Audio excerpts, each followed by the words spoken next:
Hey there folks, and welcome to this video. And for the month of June, with it being Pride Month, I have dedicated a video a week, at the very least, to talking about motorsports in relation to the LGBT plus community. And this week, I'm going to be talking about myself. Now, I've done a couple of videos already about the kind of cross-section between the two communities, which you can find in the description section down below. But yeah, I'm going to be talking about myself. I'm going to be talking about my kind of personal understandings, my personal, I guess you could call, perspective and journey, and the kind of intersection between the two communities of LGBT plus and motorsports fandoms. So I'm going to start off by talking about myself and why I'm kind of making this video. So the reason why is because my own personal perspective will be quite helpful to people who aren't so much aware of this intersection, or just aren't so much aware of the LGBT plus community more generally. Like, it's okay to admit that you don't know everything. I don't know everything. And I'm part of the community. But it's also helpful to sit down and listen for a while. So what you're doing by watching this video is listen to one perspective. I urge you to go out and listen to others. I will list a lot of the kind of LGBT plus creators that I follow in the description section down below, and in particular some of them related to motorsport. They're all pretty cool folks. But yeah, my personal journey. So in terms of like my own personal identity, I've been quite privileged in a lot of ways. I'm not straight, so I'm not heterosexual, but I've been lucky in the way that, in terms of my own personal identity, unless I've been open about it, I don't feel particularly discriminated against because of it. Like, I've got a progressive family, so they don't have any problems with me being out as LGBT plus. There are a few moments at school which I'll talk about in a moment, but right now I just want to talk about myself a bit. So for me, when I started developing an understanding of sex and understanding of romance and relationships, I knew I wasn't straight. When I first kind of developed this understanding when I was around like 9 or 10, the bisexual label was one that I knew. So it's the one that I identified with. In more recent years, as I've come to read more and more about it, and know more and more people from the community, I've identified more and more with the pansexual label. For me, like, dating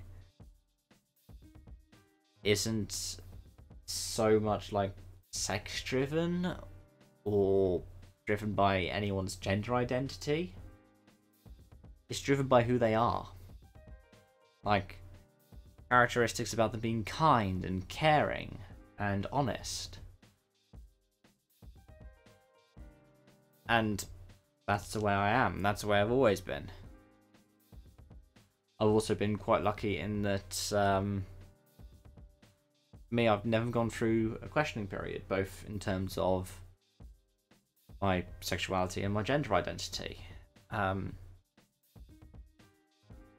been quite lucky in that I don't feel bound by things such as toxic masculinity, even though I was assigned male at birth and identify as a man. I feel okay with having long hair and a beard, and I don't feel like it is what makes me a man or whatever. I am who I am, and I'm happy with that. I'm comfortable with that. Luckily, nobody can take that away from me. Because they know I'm a bit stubborn, so if somebody did try to, I'd be like, nah, you ain't.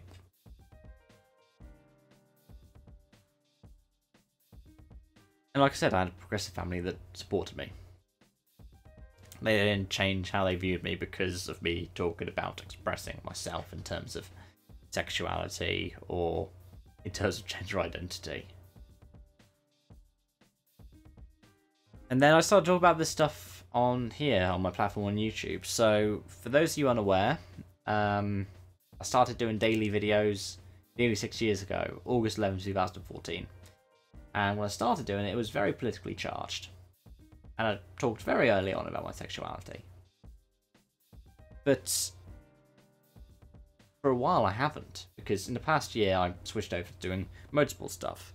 That's largely because I wanted to get away from talking about political stuff. It was just a toxic environment for me to be in, what with the government at the time, switching government at the time, and the kind of people that my content would attract over.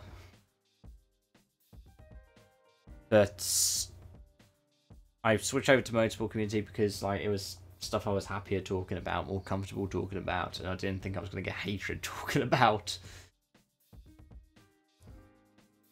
But I don't ever think I shied away from talking about things to do with issues that really matter to me. When it came to elections, I told people to go out and vote, for example.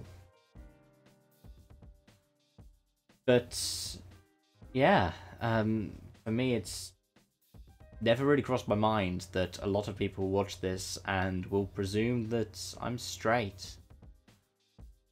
Because we do live in what's described as a cis-normative, heteronormative society, where most people presume that whoever they meet will be cis and straight. They will say, so they presume I'm a straight man. Just regardless of anything else. So for some people, I might even be like the first LGBT plus person that's subscribed to on YouTube.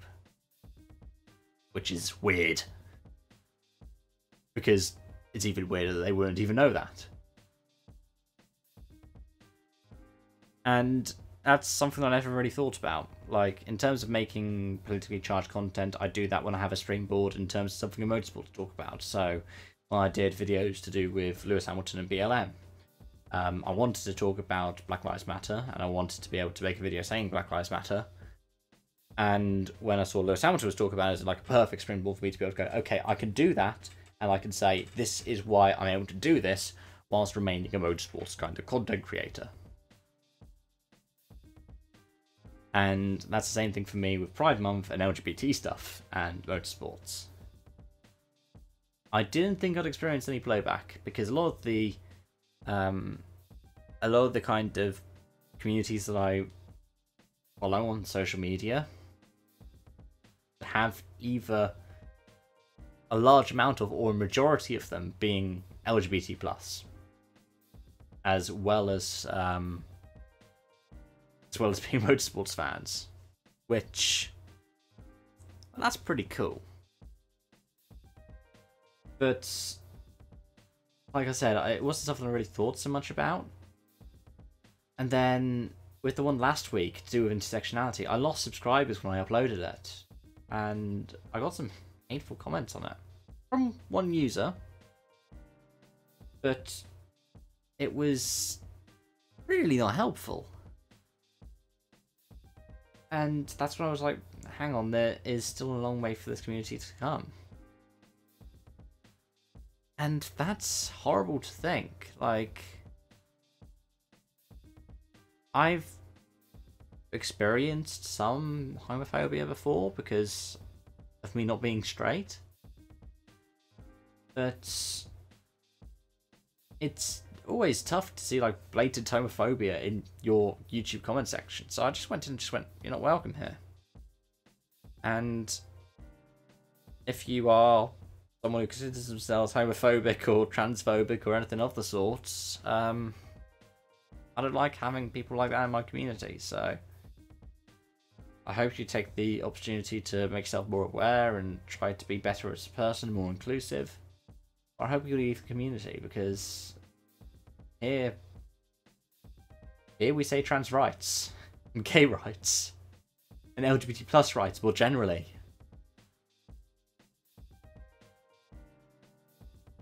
But yeah, it's weird to think that in 2020 you can still have blatant homophobes and transphobes and the sort.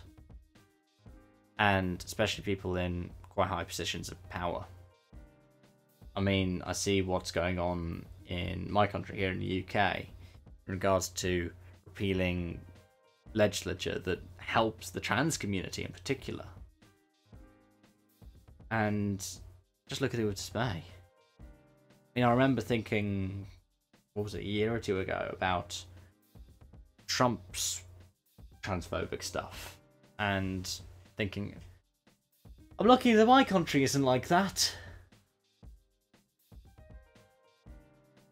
Yeah, I don't so much talk about LGBT stuff, LGBT plus stuff I'm saying, in regards to YouTube, but if I can make a couple of recommendations for anyone watching, it's this. Firstly, it's to make it clear you're saying LGBT plus instead of just LGBT. Like I said, like you saw, I just corrected myself on it.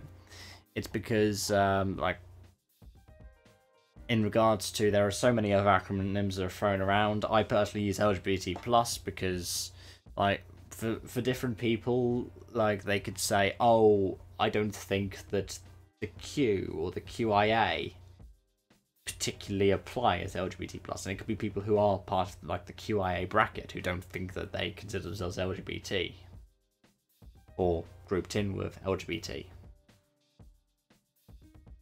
The other one is being kind of more sexuality and gender conscious, shall I say?